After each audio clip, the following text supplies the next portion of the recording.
আল্লাহ রাব্বুল আলামিন কি বলছেন লক্ষ্য করেন আমার দিকে। আল্লাহ জানাচ্ছেন, ইয়া আইয়ুহাল্লাযীনা আমানু দুখুলু ফিস-সিলমি কাফা ওয়া লা তাত্তাবিউ খুতুওয়াতিশ শাইতান। বলি আল্লাহু আকবার। আল্লাহ রাব্বুল আলামিন বলেন, বান্দারে ইমানদাররা শোনো, পরিপূর্ণ তোমরা ইসলামের মধ্যে ঢুকে পড়ো। আমরা যখন খেতে যাই ফুল খাই, প্রসাব করতে গেলে প্রসাবটা ফুল করি না হাফ করি। মশারির মধ্যে যখন ঘুমাতে যাই এক পা বাহিরে রাখি, আরেক পা আমরা ভিতরে দিই, এরকম নাকি? তাহলে আল্লাহর জমিনে আল্লাহ বানিয়েছেন আসমান, আল্লাহ বানিয়েছেন জমিন, সব কিছুই আল্লাহর জমিনে চলবে ফুল।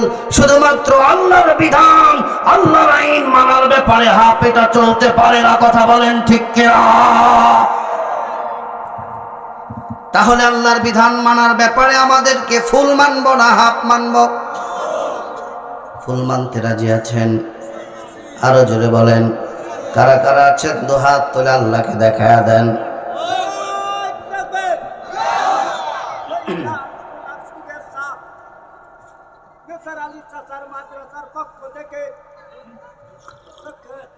থাক থাক, আর দরকার নাই, যথেষ্ট। মারহাবা বলে। আমার মুসলমান ভাইরা, কেউ যদি পরিপূর্ণ না মানে কি হবে? আল্লাহ বানাচ্ছেন, ওমাইয়াবতাগি গায়রাল ইসলামি দীনান ফালাই ইউকবালা মিনহু ওয়া হুয়া ফিল আখিরাতি মিনাল খাসিরিন।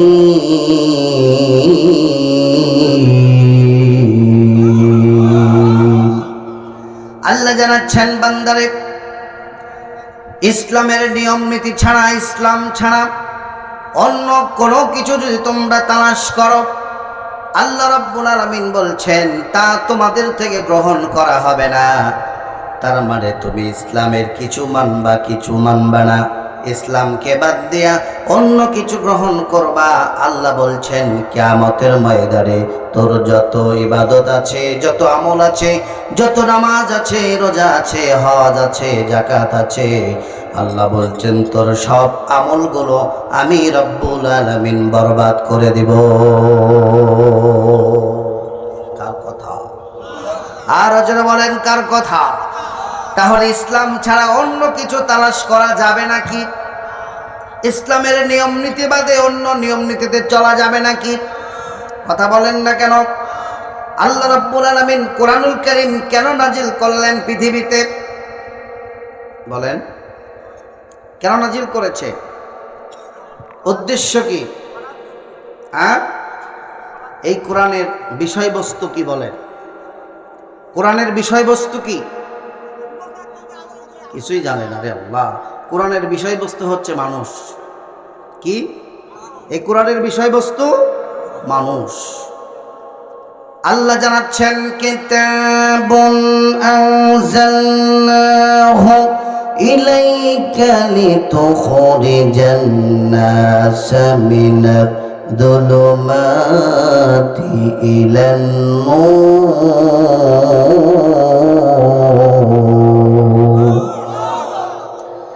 আল্লাহ জানাচ্ছেন, বান্দারে কোরআন কেন নাজিল করলাম জানো নাকি?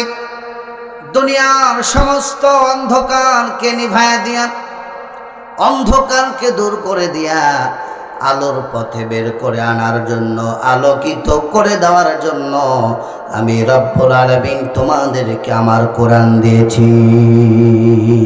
এখন অন্ধকারটা কি? এই যে রাতের বেলা অন্ধকার, আল্লাহ কি এই অন্ধকারকে বোঝালেন নাকি? আল্লাহ বোঝাচ্ছেন, আসমান জমিন সমস্ত কিছু যিনি সৃষ্টি করেছেন, বলেন তো দেখি, আসমান কার? জমিন কার? মানুষ কার? সব কিছু কার নিয়মে চলে? সব কিছু কার হুকুমে চলে? সব কিছু যদি আল্লাহর হয়, জমিন যদি আল্লাহর হয়, আসমান যদি আল্লাহর হয়ে যায়, তাহলে বলেন তো দেখি, আল্লাহর জমিনে মানুষ কি মানুষের তৈরি করা নিয়মে চলবে, নাকি মহান রব্বুল আলামিনের কাদের নিয়মে চলবে? কার নিয়মে চলবে? আজ পর্যন্ত 53 বছরে কি আল্লাহর একটা বিধান ওই দেশে কায়েম আছে নাকি? আল্লাহ পাক বলছেন মানব রচিত যত আইন আছে, যত বিধান আছে, এই সব বিধানগুলো অন্ধকার, শুধুমাত্র আল্লাহর আইন হচ্ছে আলো। সুবহানাল্লাহ। সমস্ত নিয়ম নীতি অন্ধকার। 53 বছর বাংলাদেশের বয়স, আজ পর্যন্ত কোনো এমপি, কোনো মন্ত্রী, কোনো সরকার এই দেশে আল্লাহর কোরআনের একটা আইনও প্রতিষ্ঠা করে নাই। কথা ঠিক কিনা? আপনারা কি চান আল্লাহর কোরআনের আইন?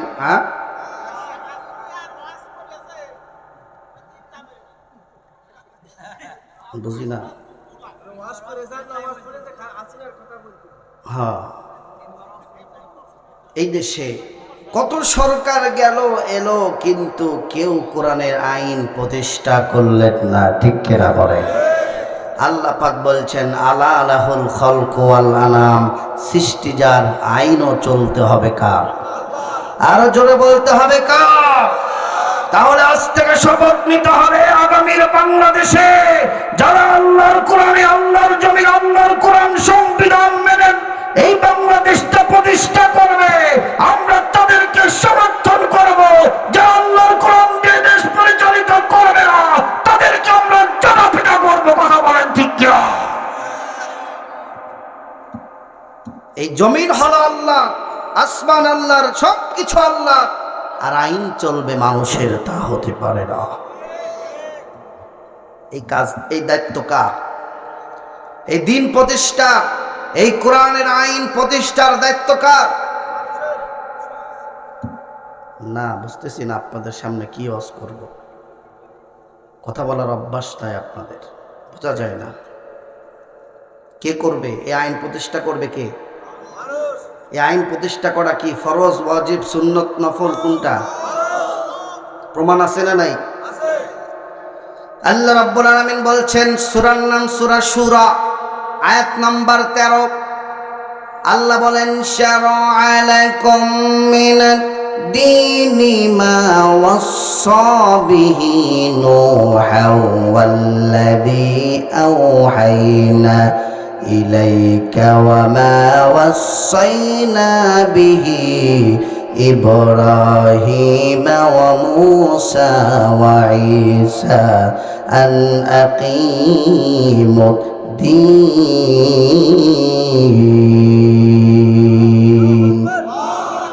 ولا تتفرقوا فيه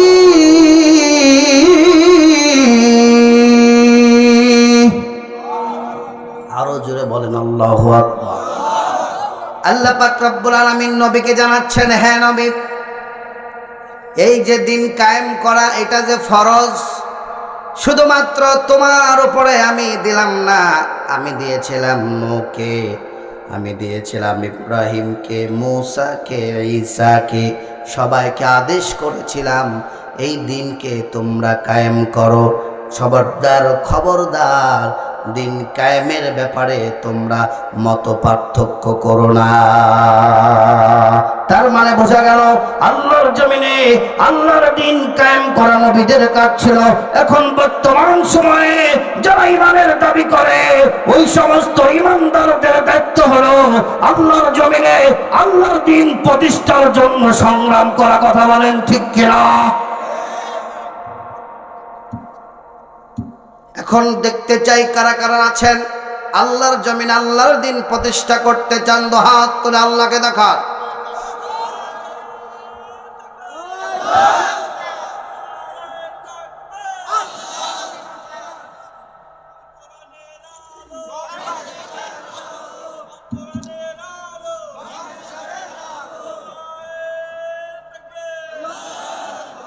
কষ্ট হচ্ছে আপনাদের?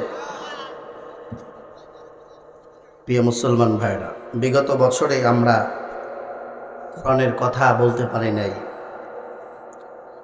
এখনো যদি কোরআনুল কারীমের কথা, সত্য কথা যদি না বলা যায়, তাহলে তাফসির মাহফিল করে কোনো লাভ নাই। কথা বলেন না কেন আপনারা? নাম দিবেন তাফসির মাহফিল, আর তাফসির করা যাবে না, কোরআন থেকে কথা বলা যাবে না, ওই তাফসির বন্ধ হয়ে যাওয়া ভালো। কথা বলেন না কেন আপনারা?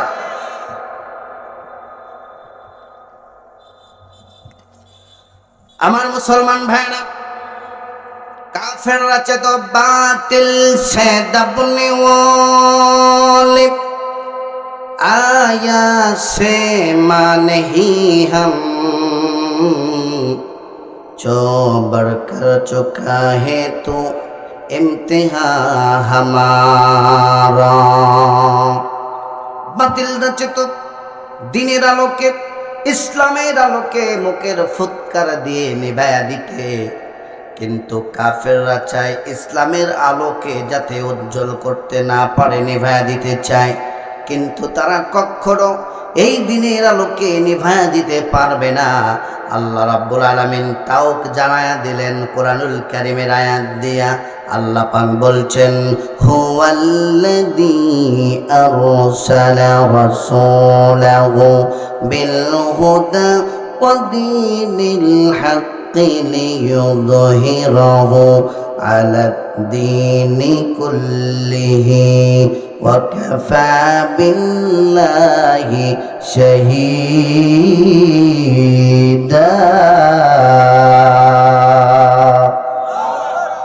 আল্লাহ জানায় দিলেন কাফেররা হাজার চেষ্টা করবে তাও পারবে না, ঠিক কিনা বলেন? কারণ কাফেররা চায় দিনের আলোকে নিভায়া দিতে, আর আল্লাহ চায় দিনের আলোকে तमाम পৃথিবীতে প্রজ্বলিত করে দিতে। এবার